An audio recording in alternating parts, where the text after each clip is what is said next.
So one of the things would be emotional self-awareness. Now, the NTs in here, when they are, I want to make up an example, when they are fearful of something, they have some anxiety about something, but they don't know what the source of the anxiety is. They go purely on the physical signals, get a lump in their throat, maybe they start to get sweaty, maybe they start to get their blood pressure comes up, in their visceral area, they start to have this yucky feeling in their stomach, and they can tell that even though they couldn't put their finger on what's raising their anxiety, their body is telling them that something is not right. The guy with ASD, oftentimes he won't know that he's escalating on the anxiety scale until after he's blown up. And then he'll go, oh, I guess I was anxious. I didn't catch that way back when I was building up. So when my body gives me physical signals that something is wrong, do I pay attention to it and sense what's going on? Do I ignore it? Or do I not even pick up on it at all?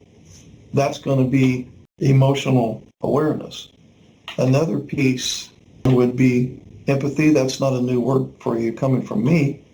So you could ask yourself, do I really listen to people when they talk about their issues, or do I just try to jump to a solution? Or as they're talking to me, am I really lost over here in my fantasy world thinking about something else because their topic is boring? Do people confide in me, or do they know that if they come to me, they're not going to get much in the way of consideration, that type of thing? Another component to emotional intelligence, we'll call it, would be impulse control. So a question you could ask yourself was, do I respond to people before they finish telling me something? Or am I quick to want to hurry up and get the conversation over with? Am I quick to want to interrupt the normal flow of give and take conversation and start talking about my special interests, and so on? Another component to emotional intelligence would be interpersonal relationships. Do I enjoy socializing with people, or does it feel like work?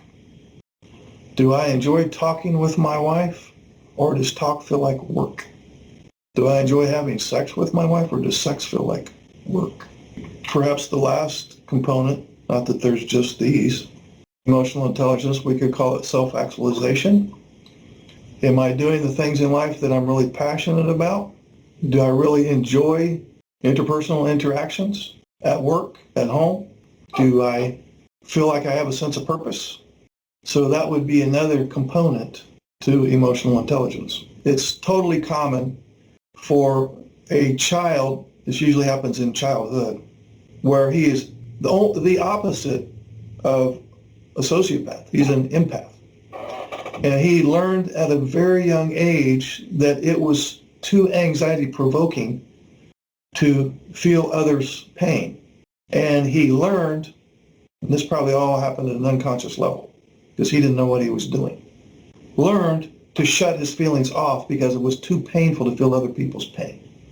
And I refer to this as the paramedic effect. If you're a paramedic, you cannot be an empath because you're dealing with death, destruction, babies being mutilated in cars, stumbling on the scenes where there's mass murder and blood everywhere. The same thing happens with military individuals during time of war. You can't be an empath and be a good soldier. If you're concerned about hurting somebody in times of war, you're at a huge risk. You have to shut it off at the neck, your feelings. So it's not terribly uncommon for some of these guys on the autism spectrum who appear to lack empathy. It's not that they don't lack empathy, they don't display empathy, and at some level they've learned to shut their emotions off.